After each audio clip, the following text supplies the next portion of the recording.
Warramai and welcome to the Training Support Unit's Jumbana podcast series, where we explore the stories, insights and culture that shape our working world. I'm your host, Jamie Carpenter. I'm a Darug woman living and working on beautiful Yuin country. I would like to start by acknowledging the rich cultural heritage and ongoing connections of Aboriginal people to the lands and waters across New South Wales. I recognise their continuous connection to country, culture and community, and honour the history and traditions that have been woven into the fabric of this land for thousands of generations. Today I am joined by Dr. Corey Williams. Corey is a proud Aboriginal man from Wreck Bay on Yuin country, which is on the south coast of New South Wales. He has connections up to Tharawal and Gadigal Country. Corey is a dad and a husband with 3 beautiful children and also a medical doctor, training as a rural generalist obstetrician. Corey is currently based at Shoalhaven Hospital, working as an obstetric and emergency registrar. He is passionate about Aboriginal advocacy and improving health outcomes. Thank you so much for joining me today, Corey. Thanks for having me. It's a pleasure to be here. Really excited. Oh, it's really great to be able to get a chance to have a yarn finally after all this time. I know. It did take a while. Sorry about that. That's all good. Do you want to start by telling us a little bit about yourself? Tell me how you became a doctor.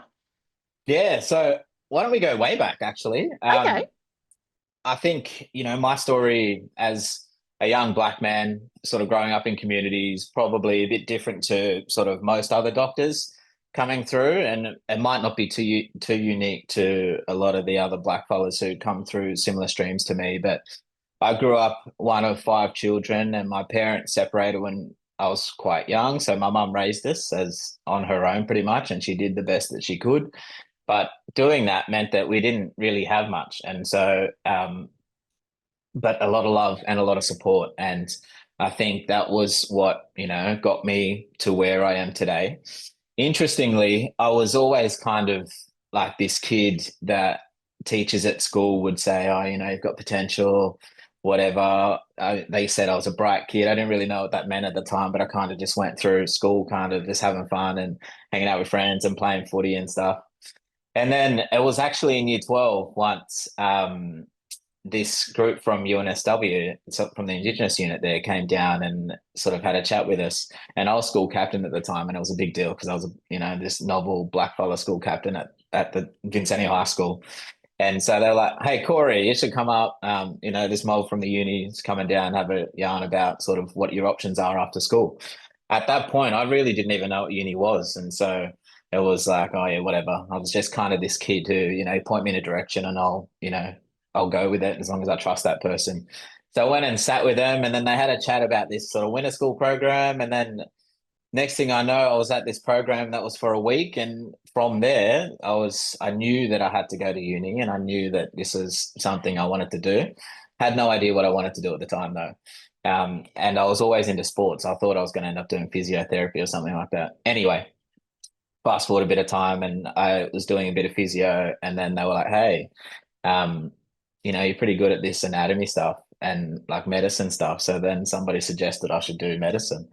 And from there, I just sort of developed this passion about the human body. And I've always been really good with my hands, and just like motor skill wise. So I knew that I could do something procedural in medicine. And so I went along the way, and I really became fascinated with sort of pregnancy and just the privilege of being a part of pregnancy, essentially. And that's kind of where I found my passion and where I've been spending the last I'm now 7 years out of med school and spending my time training in that. But I'm privileged now to be able to work back in community. And with that comes a lot of limited resources. And so at the moment, I'm now sort of training to do a bit of a dual training. So I can do obstetrics in rural areas and also do primary care, so GP, and also work in emergency department as well. So that's kind of where I'm at the moment. So I finished all the obstetrics bit, which is, where you and I have met along the way. And I'm now just tying up a lot of the sort of ED primary care stuff. And that's where I'm working at the moment in the Shoalhaven ED, which has come with its own challenges, interestingly. But it's obviously all a bit of a journey, and I'm trying to juggle all of that with our 3 young kids and, being a good husband as well. So lots of challenges, but I think I thrive a little bit under pressure, and I'm just sort of lapping it up as I go, I think. That's really cool. And I love that you talk about that passion about sort of pregnancy and birth and that's kind of what drives you because I think that that's a lot for our Amos and BSF staff. That is a huge contributing factor is that they want to they want to connect and they want to support people through that journey because it is the most amazing privilege to be able to share the beginning of someone's life. It's just It really it's such a is. cool Yeah. thing. Yeah. It really is. It's really Yeah. special. And I think, to be able to be a part of that as a doctor is just, you can, I'm lost for words when I talk about it. And occasionally, at some births and things, you still get tears. So it's just nice to be able to be a doctor and not deal with sick, unwell people all the time. And just to be part of something that's 99% of the time, a beautiful experience. So tell me about, because obviously the Shoalhaven is a small area. Tell me about when you kind of started doing your obstetric stuff, when you kind of realized how many people would come to you that you knew from community, either from school, from growing up, or just from in community. How was that for you? Because it's such a different thing, being a different perspective. You've moved into this professional role, and you're connecting with these people in a whole different light than what you normally would. Yeah, it's actually been a really big challenge, I think, because nobody can prepare you for what this entails. And I think it's still something I'm trying to work. I've been here for now for probably maybe 3 or 4 years, and I'm still trying to work out the best approach to it because I don't think there's, one size fits all approach to it. Um, and obviously, I acknowledge that Aboriginal communities in women's business is often cultural protocol as well, and so that's something that first and foremost, this is a matriarchal society, our community, and so I acknowledge that, and I realize that it's also potentially private space. So I think for me, and I don't claim to be an expert on this either. I think it's just kind of my experiences.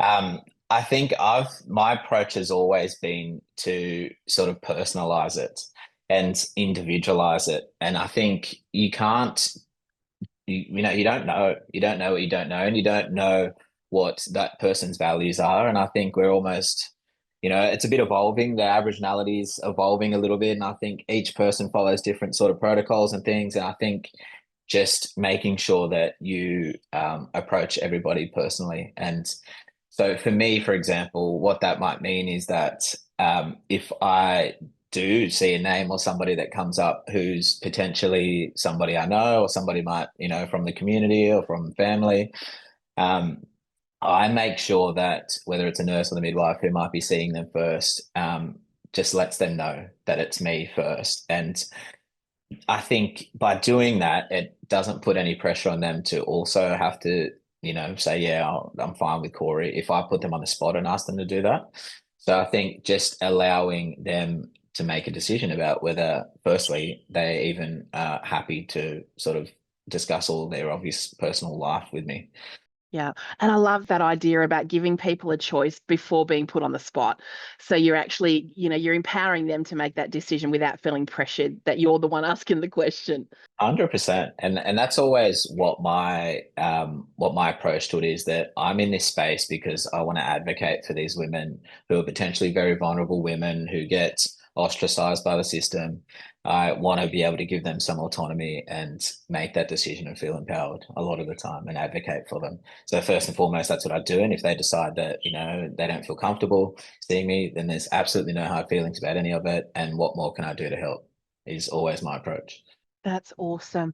And I love that you were talking about, that kind of connects well about that cultural practice and stuff that you mentioned. Because I guess, how can we as professionals kind of ensure that we respect people's cultural practices, but we also maintain our boundaries because we live and work in communities. So these cultural practices are to an extent sometimes our practices as well. So, Yeah, exactly. it's a really tricky, Exactly. it's a blurry line. So how do It's we kind of super blurry. maintain that? Yeah. How do we keep those boundaries when we've got those cultural things to think about? Yeah, I think it's tricky, and I don't really know the sort of best way to do it. But I think a lot of the time when you're coming into these spaces, I think you need to think about sort of just setting expectations early, particularly if you're kind of working closely in that community too, where, the line is blurred between whether these are patients or clients or whether they're actually family members. And I think you need to be mindful that also if it's a very personal relationship, then you lose the objectiveness of your assessments in a lot of those times, and you can potentially compromise care to that person. So I think that's the most important thing, is acknowledging that that those lines can be blurred. And when you realize that you might be starting to letting emotion become involved in that, then you need to be thinking about taking a step back, and just having those sort of expectations from the get-go. And I think it just ties in with then just being consistent along that as well. I think I found it really challenging actually, because I've had to make sure I also keep a pretty professional role in this small community. I'll go to the shops and I see patients that I've looked after. And I think just being weirdly mindful about what my behaviors in the community, little things like that, that I never thought I'd ever have to think about. But also knowing that I, do have there is an expectation of me in the community of itself. I think that that's a really huge thing that people don't necessarily, or mainstream communities don't necessarily understand, that us as, Aboriginal people working in community, we also have this persona that we need to be respectful and we need to be understanding, and we can't be, running amok in town. Exactly. Because, Yeah, exactly right. we are these role models, I guess, leaders in community, and we need to be able to demonstrate that good behavior. So it never switches off. We're always on, no matter what we do, we're always on. It does, absolutely. And it's still something I'm working on, because I think when I came initially, I sort of took a pretty hard line about keeping that boundary, because I didn't kind of know, how to navigate it as well. But I think I'm finding more that I can loosen up and still make sure that I have that, rapport within the community, as well as, my, Auntie Penny's son, as well as the doctor also in the community providing care to these people as well. Have you ever had, I'm just curious, have you ever had experiences where people like you are good at kind of maintaining those boundaries, but obviously people in community don't have same boundaries as us? So do you have those circumstances where you might get someone rocking up to you at the shops, or, knocking on the door, or seeing you at an event and discussing stuff about, medical issues while you're not in that clinical space? Yeah, it happens all the time. I might be at mum's house. She's out at rec in the community, and cousin across the road will just come across and say, "Oh, I can't get in to see the doctor," whatever it is, and they want to run things by me. And I'm always a bit taken back by how to approach that, because I do realize, as I've sort of talked about and harped on a little bit, that I don't know if I can make a proper objective assessment and safely manage this person.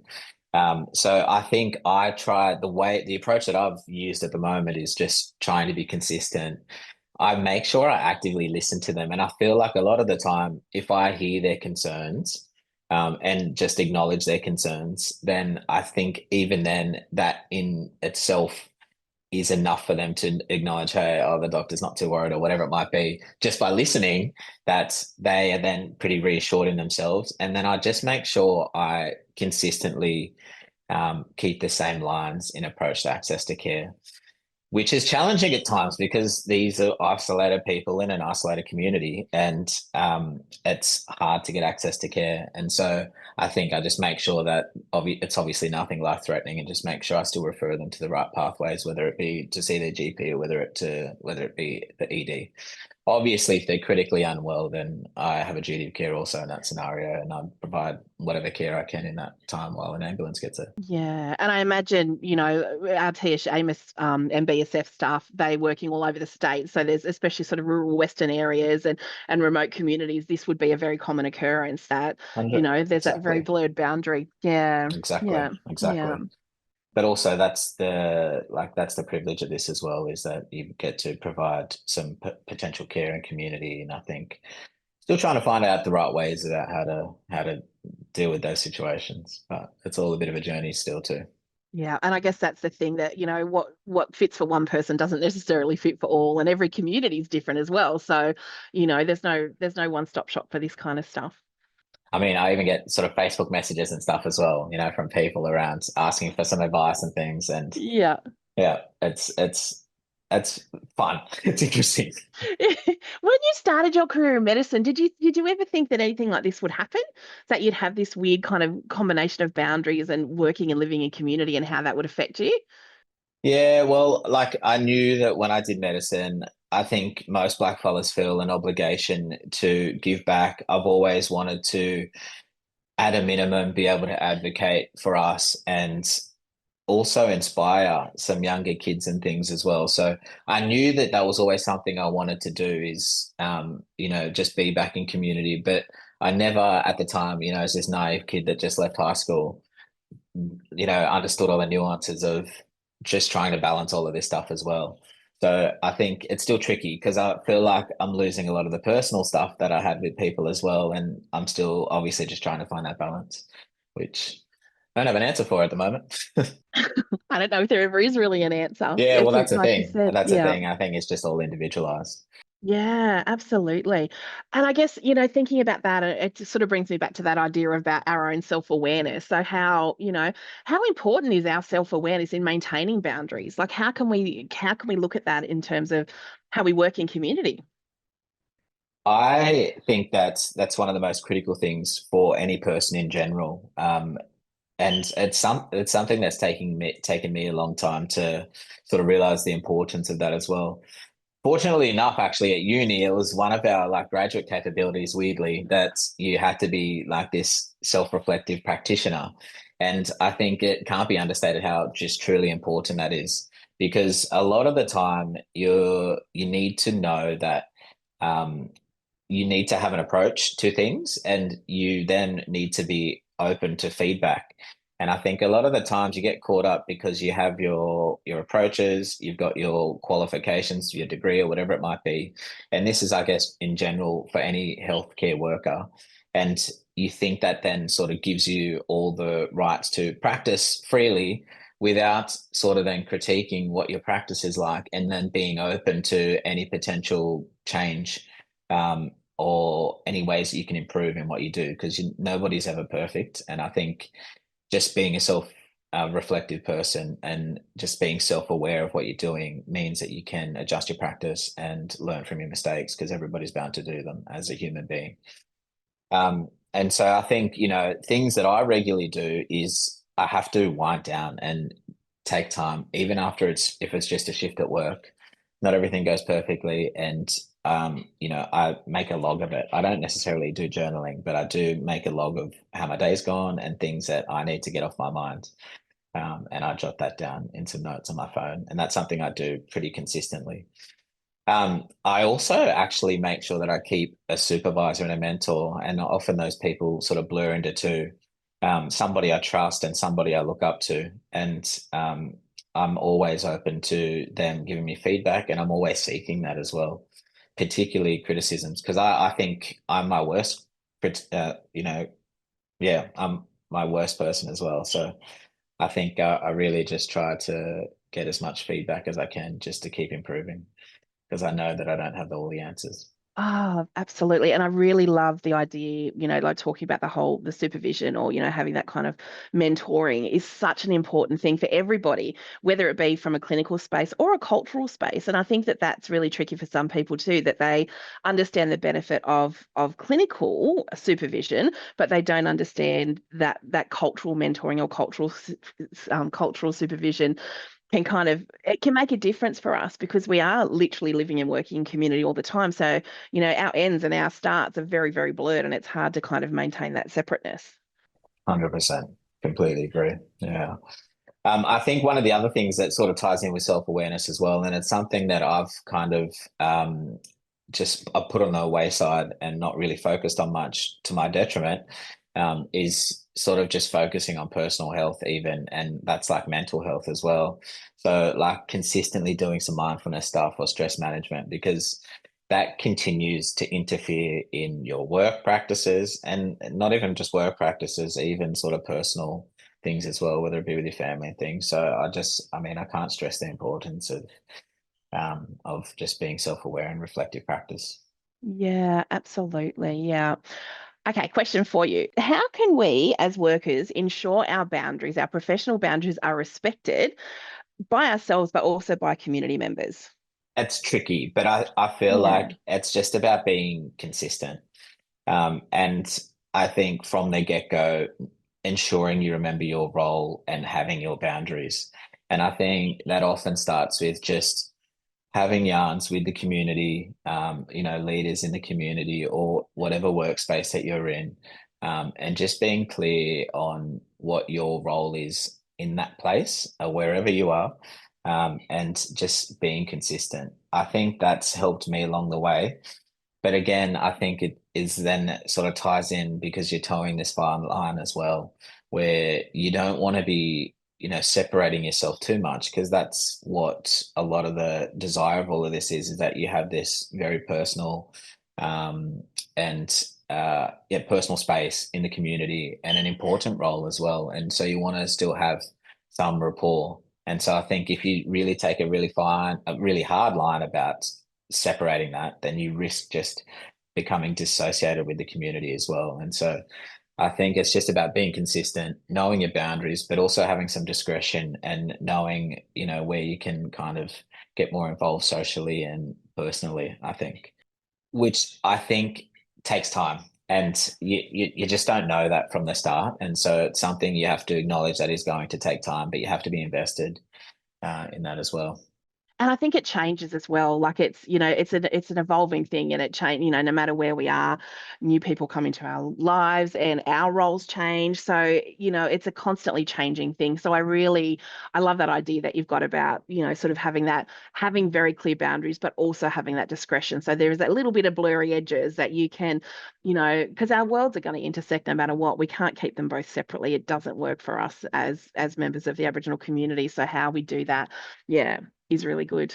That's good. I really Exactly. like And that. I think that's what makes us unique as Aboriginal healthcare workers is that I think we understand those sort of boundaries a little bit more and understand the discretion a little bit more. So you can actually build that relationship whilst also maintaining boundaries and providing safe care.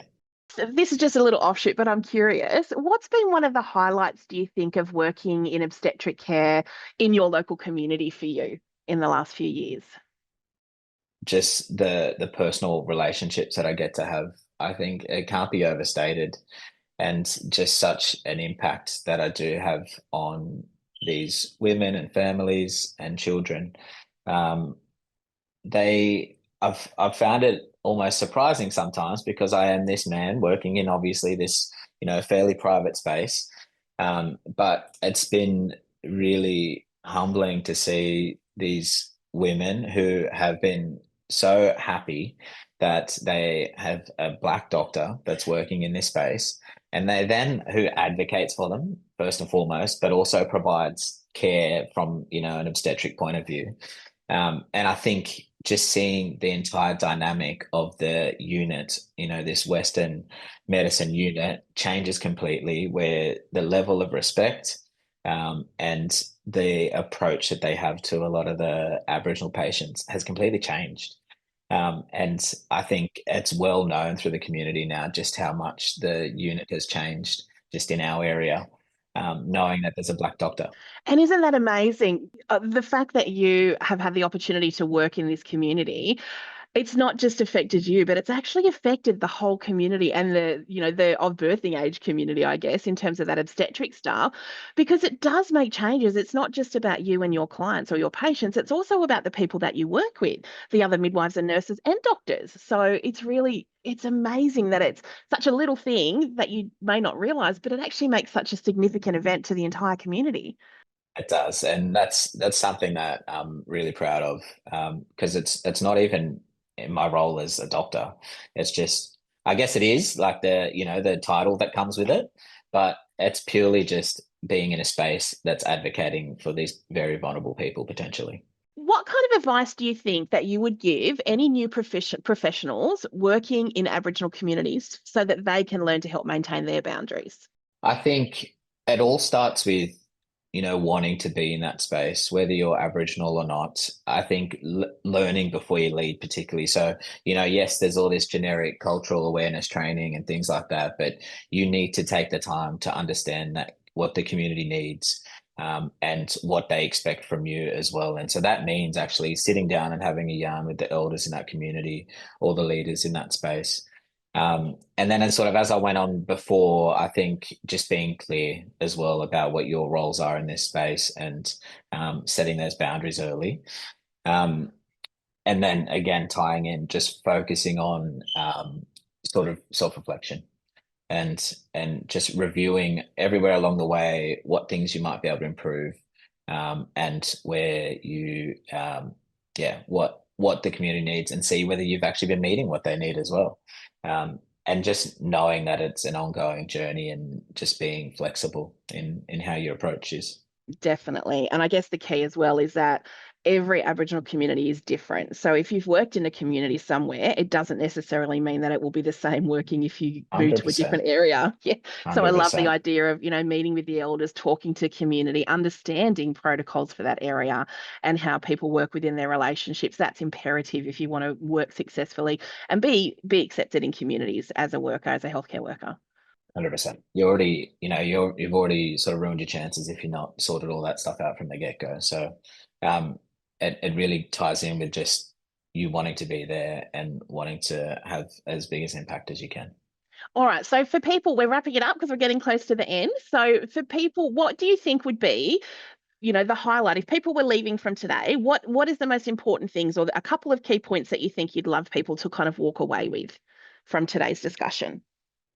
Yeah, so I think if it's sort of on the point of, healthcare practitioners in small communities, it's mostly wanting to be there, engaging with community. Pretty much the points I talked about before is also making sure that you find yourself a mentor, a leader, and that'd be a professional leader, and also or a mentor, and also a community leader as well.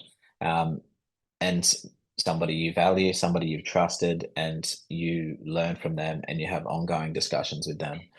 You practice self-care, I think, and also develop resilience. And I think that just means knowing that this is very unique, this environment, and you need to be flexible and develop an approach that works for that community, because we touched on before that there's no one size fits all with any of this, and so you do have to be flexible, and that makes it challenging but also makes it very fulfilling, and really fills your cup at the end of the day, knowing that you're really potentially working on improving things, and being in such a unique space.